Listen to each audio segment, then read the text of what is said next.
I-Believers! Handa na ba kayo sa isang challenge na experiment pa? Tumutok lang kayo dahil ito ang Believable Paper Shooter Challenge! Sino naman ang susubok sa challenge nyo?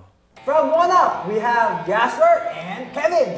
At makakatapat din nila sina Prince at Jean-Marie. Ano naman ang mga gamit para sa Paper Shooter Challenge? Tatlo lang. Paso, straw, at paper cup liner. At paano naman nila gagamitin yan? Simple lang. Kailangan nilang ma-shoot itong paper cup liner sa loob ng baso sa pamamagitan ng pag-ihip sa straw. Ang I-Believer na unang makakashoot ng 5 ang champion ngayong linggo. Ready?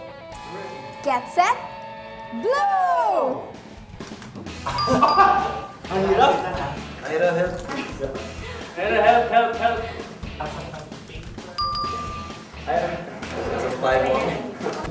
Ang mag-count ba tayo? Boys, tandaan! Ang unang makapagpasok ng paper cup liners na 5, yun ang mananalo.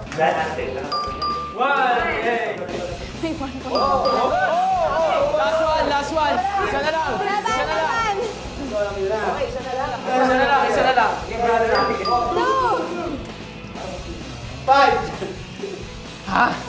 Para dyan. Okay.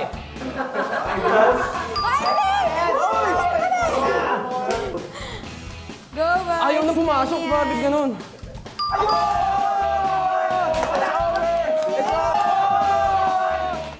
Parang simple lang ang challenge pero mukhang nahirapan ang mga challengers. Ang secret sa challenge na ito ay ang air pressure. Ang air o hangin ay mga molecules in constant motion. Laging gumagalaw. Pag may object na nakaharang sa mga molecules na ito, ang object ay tinutulak ng air molecules at nagkakaroon ng force na kung tawagin ay air pressure. Ang mga nakataob na cupcake liners ay hindi gumagalaw bago ito hipan ng mga challengers dahil sa atmospheric pressure na tumutulak sa cupcake liners against the table.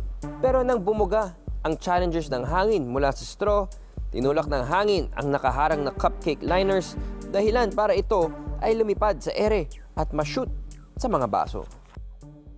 At ang Believable Champion of the Week ay sina Kevin at Yasser! Yay! Congratulations! Kevin and Yasser, ano naman yung naging diskarte nyo? Kasi may angle yan eh. Dapat yung parang pinaka ano ng straw. Okay. Alam mo kasi kung saan mo ibubugay, hindi pwedeng ganun. Dapat Tama, focus tama. mo na ganun. Oo.